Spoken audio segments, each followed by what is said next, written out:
introduce our moderator, Mr. Kunal Ashok.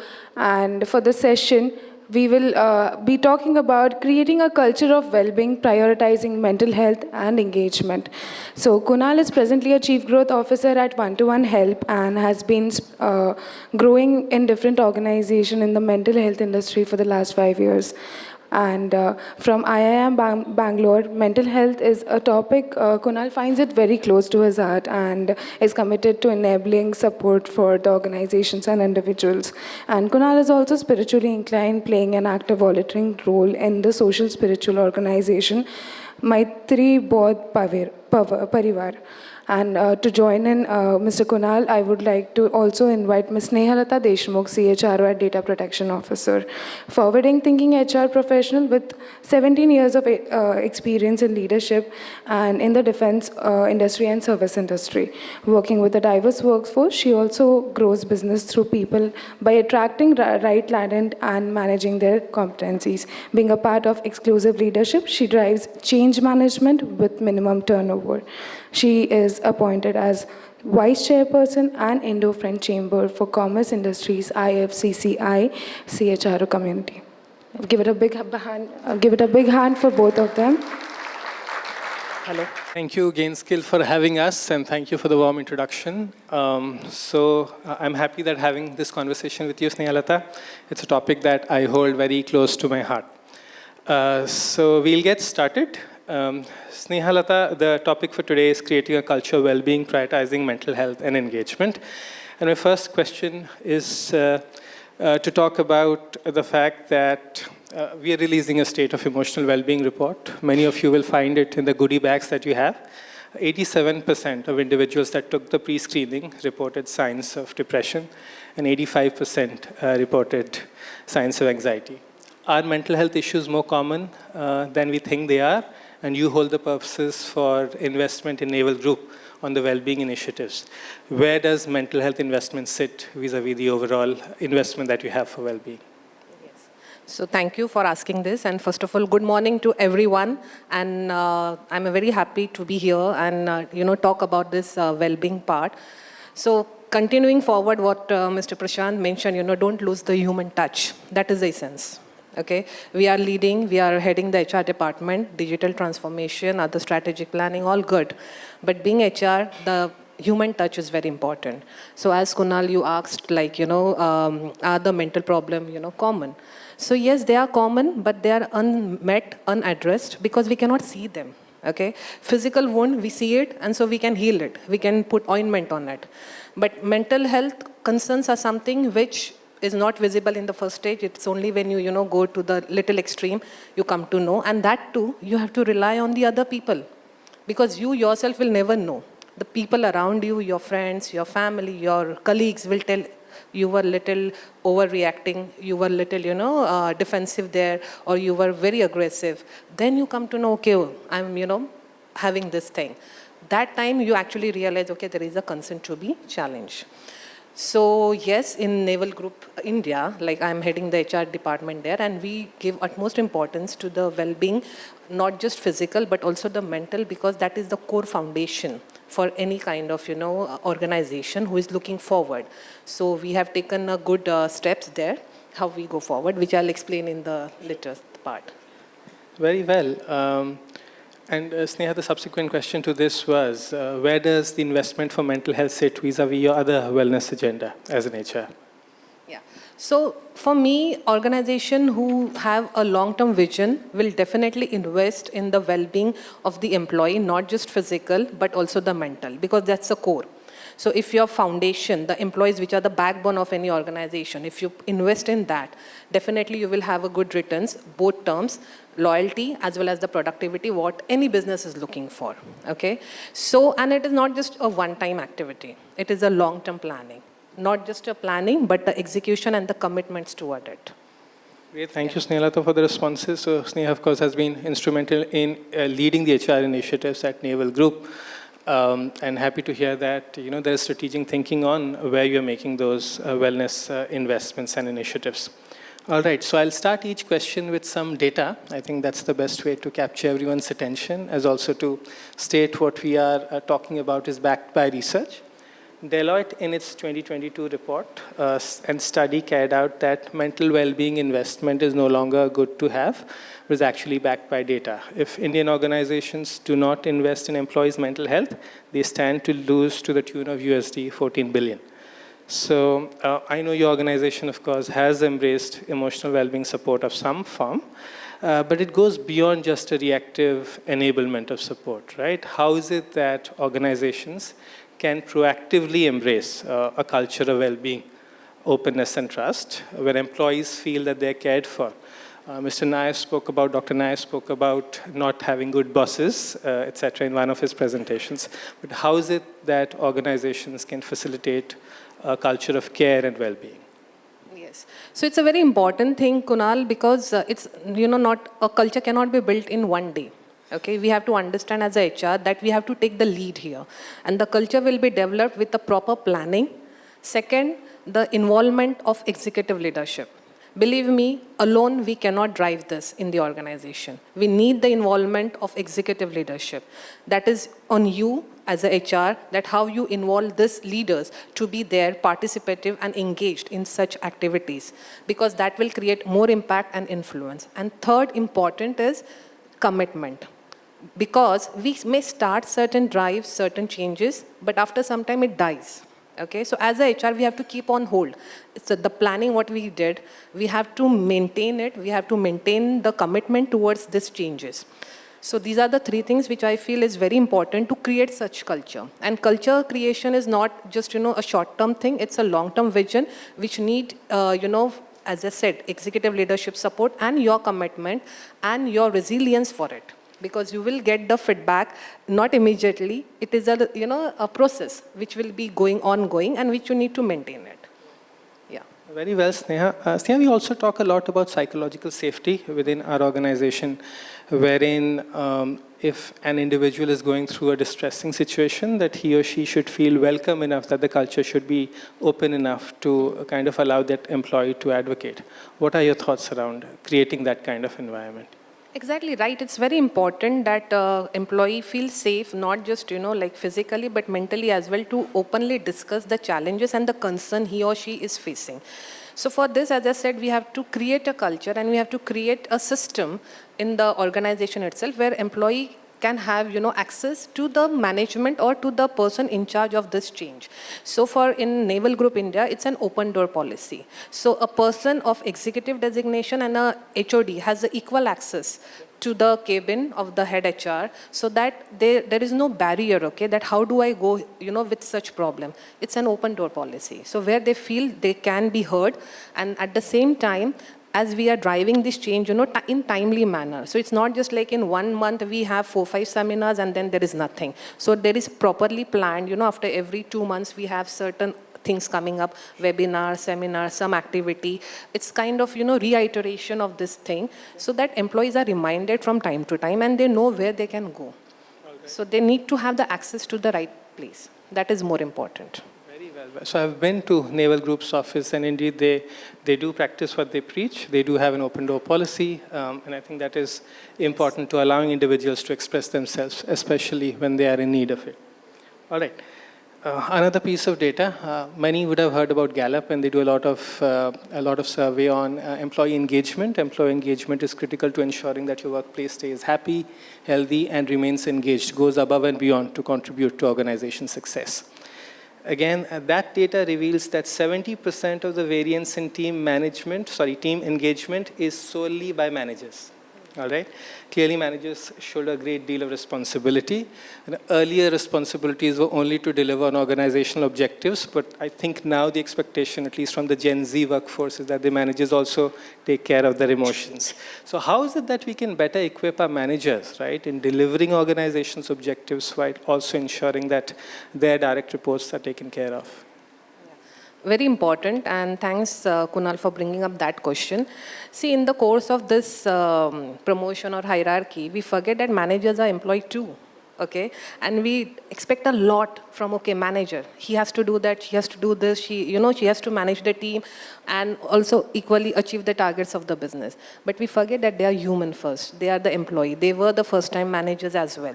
So as a HR, take the lead here. okay? Because we know what happens when they are sitting there, they have to manage dual role. They have to manage the team, the conflicts going on day-to-day basis, plus they have to achieve the targets. So come forward, help them out. How do we help them out? That's the main important question. So first is, manager itself, we have to understand them the importance of their time management. I can tell you, most of the stress or the conflict come because the manager is not able to manage their time. Basic things, but it will help a long way. So there are trainings available, there are counseling available, and as a HR, make sure that you're connected with the managers on a timely basis, not only when you have official meeting. We have heard about chai pe charcha. It's okay. Sometimes it's good to, have the discussion, informal discussion, to understand what are their pain areas. Because sometimes manager themselves will never, come forward and say, okay, I'm facing this challenge. Because that time it is like, how can I say that I'm a manager? Right? That is one of the concern again. So come forward, let the manager also feel safe to discuss their concern and pain areas. So first is make them understand about the time management. Second important is delegation. Manager has to, have to learn delegation. And it is not bad to delegate. Of course, you have to understand what you can delegate, but after you delegate, it's not just that, okay, given the task to the team member. You have to supervise as well. And there the manager will need a kind of hand-holding. Not hand-holding, I would say, but discussing that how the delegation can be supervised, maintaining the KRA of overall group.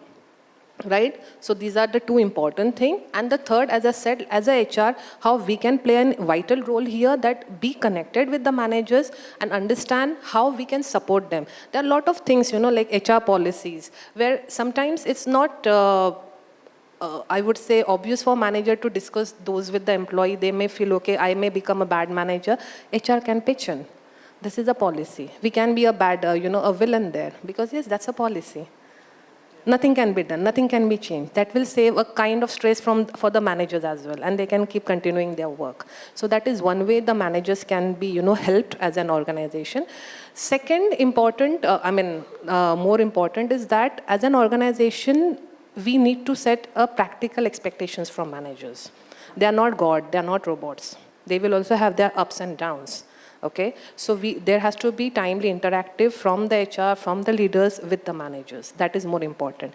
And as a manager, they themselves has to a little, upgrade themselves in terms of balancing their own life. When they are balanced, then only they can help out the team out there. As many people, you would know that you can help only when you are in a position to help someone. So if a manager himself or herself is not balanced out or not, scheduled properly, everything will go for a toss, right? So similarly, it's a two-way process. The person at a manager position should also come up and maintain that control with the time management, delegation, and timely interaction with the board or with the leaders. And at the same time, as an organization, come forward and understand the pain and concern areas of the managers also. So that way, it will help. Very well. Thank you, Snehalata, for the response. So, of course, senior executive managers also bear the responsibility to ensure that people, at a level below, who shoulder I think the biggest mantle of responsibility when it comes to, of course, interacting with employees, also feel that they are heard. So there is appropriate avenues for them to talk about. And yes, delegation. In fact, in my last therapy session, this is exactly my conversation with my counselor. How is it that one can delegate without feeling guilty, right? How many of us, I know there are many managers here, but how many of us feel that we delegate well, or that there's the most appropriate form of delegation? Not, you can raise your hands if you have enough managers.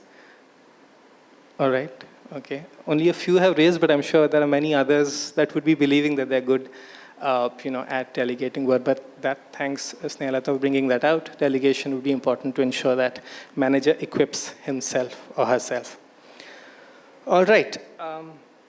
Next piece of data. So there is no study that has been carried out on the Indian workforce, but this is a data that comes out from the World Health Organization. For every dollar of investment in mental health treatment, there is a return of four times in improved health and productivity. Now, the impact of mental health is quite nebulous, right? You might say that anybody that's balanced in the head will come to work and give his best, but there's no way for us to quantify that, Snehalata. All right? How do you as an HR, and especially an organization that's parented abroad, measure the impact of mental health or other initiatives that you have taken? What are the matrices that you are looking at to say that this initiative has been a success? So, Kunal, we are humans and we are driven by our emotions, okay? And no one can predict the emotions. So even if I'm going by the survey, today the survey might give me one result, but tomorrow if I run the same survey, depending on the situation at their home or at their, relatives or anything, the survey result might change, right? I hope everyone agrees here with that. So I rely on the survey result. Yes, that is one of the tool. But I personally feel that as a HR, you need to have EQ, emotional quotient, as one of your, strong forte. Understand, connect with people. It won't happen sitting in the cabin. Be there with the people, with the managers, what's happening, understand the pulse, okay? Second, the first metrics I would say is you have to see the participation level of such, activities which are being driven in the organization. So participation is not just coming and sitting there in the seminar or the webinar, no. You have to see how engaged the employee were, okay? Identify those people, why they're taking a backseat, why they're, not that much engaged or participative. You need to be vigilant there. And this will not be coming out in any survey. That is your own, I would say, intelligence where you have to use it, okay? Second important is you have to check the data. Data speaks, like absenteeism data. So what kind of absenteeism rate you are seeing? Is it the sick leave? Why so much of sick leave? These are very practical one. Why sick leave? Your every health or disease is always connected with your emotions. So if you're feeling happy, you will never be sick.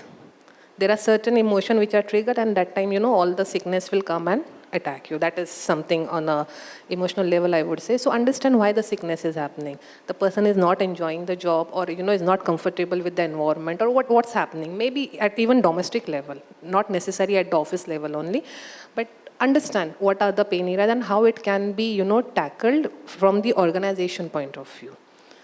That is one. So definitely there are platforms we are having, counseling sessions and where the employee can enroll themselves. So it is, as I said, it's always a two-way process. Even the person has to step up that I'm having a concern, I want some help, seek help. There is no harm in asking for help. Second, as an organization, provide all those platforms where the employee can actually go and take the help from those platforms, okay? So that is the second matrix, as I said, absenteeism rate. And the third important is your attrition rate.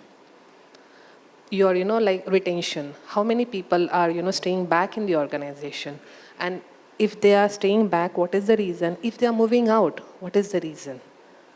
So is the culture, the process, the policy are in place? How can we better it? And it's an ongoing process, Kunal. It cannot be, defined in one day or 6 months or 1 year. It is an ongoing. So it's a commitment from the HR that we have to drive, excellence, and it will be happening. You have to keep on doing it. So those are 3 metrics. Very well. Thanks, Snehalata, for pointing that out. So yes, you can look at matrices is what I understand, but yes, get out of your cabin, interact with your employees, see how they feel to get a better sense of what they like and what they don't. I think we are doing good on time, Snehalata. I will take the liberty to ask you one more question. So I come from a family, I have 4 sisters, and I do see a disproportionately larger representation of the female audience over here.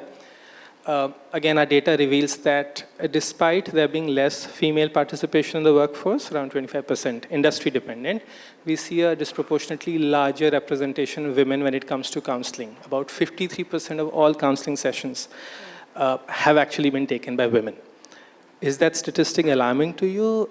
Is this something that's expected? What is it that organizations can do to support women, given that they're seeking out help more than their men counterparts? So if I say statistically, as you mentioned, more women in the counseling session, because naturally we are gifted to compassionate, I know many people would have read the book, women are from Venus and men are from Mars. So it's very normal, and it's a chemistry inside, the hormones inside. So men are like focused, target oriented. This has to be done. No second thought to it. Whereas women, inbuilt, we have a compassionate nature. We understand, okay, you're feeling bad. Whereas for men, it would not, like, what's there in to feel bad? What's wrong in that? So it's a normal thing, and that's why I think more women are tend to counseling the people, because we understand it and we can explain them and we can connect with them. That is the first case. So that is what I think it's given. So what was the question? I mean, you wanted to... What can organizations to do to support women in their workforce? And what are some of the initiatives maybe your organization has taken to support women? Yours would be, I'm guessing, largely Yes, male-dominated yes. because it's into manufacturing. So Am I correct? honestly, I will tell you, my organization, we are a French-based MNC, and there is no bifurcation of men and women here in terms of work. It's a work, and this is you have to do. So never a thought come to their mind that, okay, because you're a woman, you will not be going for the vendor visit or a supplier qualification. Nothing like that. It is about your competencies. Are you able to do that? As a woman, again, I would say it's again a two-way, and not just in any organization, anywhere. Ask for the help. If as a woman we feel that these are the area where I will need some help, ask for it. And then as an organization, we have to be thoughtful about the dynamics of the team. So there are certain profile which would need, the presence on site. So think about that area. And when a woman, generally in India, like a woman is also given added responsibility or expected, from the woman, from the family responsibility, that she should be compassionate enough towards the children or towards the family members also. So yes, we have to juggle with 2-3 responsibility at the same time. So organization can be thoughtful about it, that how they can, give the balance to her as well. And organization who are doing well, they are giving this thought. I can tell you that way. So have more sensitive organizations, what I get to hear from you. And of course, whenever in need, speak up, whether it is to a professional, whether it is to the support system that you have. I think we are doing good on time, so I'll open this up to the audience to ask any questions that they might have. Snehalata, given the thoughts that you've already heard, any questions that you might have?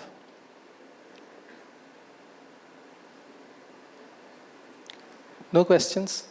Nobody curious to know about mental health or the initiatives that organizations are taking? All right, yes, please. You can pass on the mic. Yeah.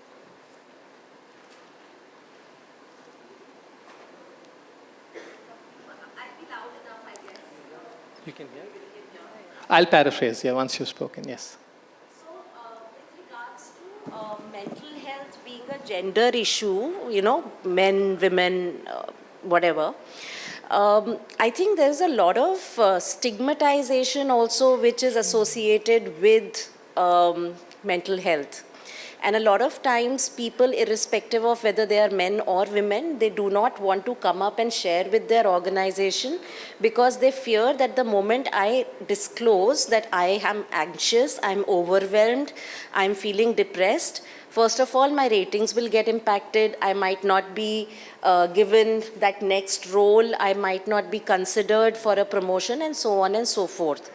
How do we create that psychological safety first and foremost by destigmatizing mental health? That is my first question. Second question is that, yes, I agree. I don't agree men are from Mars, women are from Venus. I think that is stereotyping. I don't think we as women were born to multitask. It's societal expectation. Having said that, let's also consider the fact that men are also expected to be breadwinners all their life, and that can also cause a lot of mental stress and anxiety.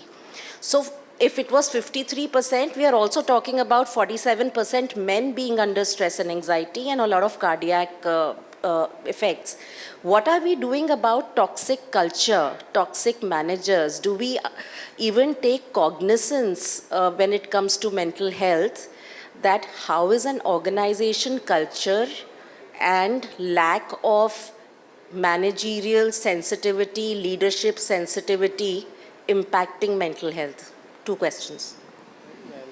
Thanks. So I'll just back up with a little more additional data based on the State of Emotional Wellbeing report, and then I'll give it on to you, Snehalata. So to begin with, yes, awareness is critical because this is something that has been stigmatized for the longest time. And it is unlikely that you have a mental health issue you'll discuss with people, especially for men, like you said, right? Because that will be perceived as a sign of weakness. So just on that front, right, 53% of counseling has been taken by women and 47% by men. Unfortunately, if you look at the suicidal statistics, 72% of those acts have been taken by men. Speaking up help. What's that? Unfortunately, sorry, if the "un" did not come out. Unfortunately, that is the statistic. So speaking up and discussing about emotions actually help, right? So women form this supportive network with other women or with family members where they speak up, right? Which is why you have the outlet for emotions. Men, incidentally, have not. And I think it's important that we normalize conversations around men speaking up about their emotions. I certainly do, and I hope that others do as well, but that's an important statistic I thought I'll give out. And just before I pass it on to you, Snehalata, I just also wanted to talk about the culture within the organization, and I think that was the second question that we raised. It is beyond just a reactive provision of support. It's just not that you enable professional support for counseling that the issue is taken care of. It is up to the senior management to actually ensure that those requiring support can speak up within the organization. There is appropriate trainings for managers. Many of us might be naturally empathic. Many of us may not be naturally empathic, which means there is training required for being empathetic, non-judgmental, asking the right set of questions. So a whole bunch of paraphernalia of support that we do such that managers are trained, such that the next time your employee has an issue, he or she knows who to reach out to. And then managers can then act as the first line of defense. So yes, the organization owe it to the managers and to everyone to enable that kind of support. I thought I'll give it from the perspective what we do at One-to-One Health, but Snehalata, just your thoughts on the question that were raised. So I would say two things here. The first is when we provide the platform to support the employees. So those platforms are totally confidential. The reports are not shared. That is the first thing. As a HR, we have to maintain that. And also as a data protection officer, I would say that please maintain that boundaries. So whatever the person is going through and he's seeking help, that cannot be the criteria to judge his or her performance. Because first we have to appreciate the employee that he or she has taken a step, asked for the help and has gone out for the counseling session. Okay, so there is a very clear-cut instructions that no data or no report of any employee of a discussion or counseling session would be shared with us. Unless and until there is a red flag of suicide. Unless and until, because that is where we have to, come forward and take the step forward. Till that time, it is totally confidential. Second, we have to sensitize our managers and the leaders. Okay, if a person is going through or having any kind of, anxiety issues or any other part, they cannot be one of the parameters for checking their performance, because performance are purely against your KRAs, right? In fact, if a person is having any kind of concern, we have to help them out to improve the KRA. So we have to put it in that way. So it is all about how you are, portraying that in front of the leaders and how involved leaders are. As I mentioned in one of my talk there, the involvement of the executive leadership is very important. How much do they give weightage to your mental and physical health? Okay, there would be leaders who will be saying that I just need result. I don't care whether they work in the night or they work, from wherever. No. So where here the HR can play a vital role, you need to be an influencer enough to explain that a person can only work 100% productivity when he or she is stable mentally. Otherwise, it will go for a toss. Huh? That's something you need to say, and the way you say it and the way you demonstrate it is very important, and that is why keep the hold on that. So that is one question I can say. The second one was, what was the question, the second? That's answer. Okay, so it's cleared. Okay, so hope we answered both of your questions. Great, thanks. I think we have time. Do we have time for one more? No? All right. Okay, fine. Thank you. Great. I just like to take this opportunity. All of you in your goodie bag will be having a state of emotional well-being report. This basically has statistics on where we are as a country, as people that employ human beings in terms of emotional well-being.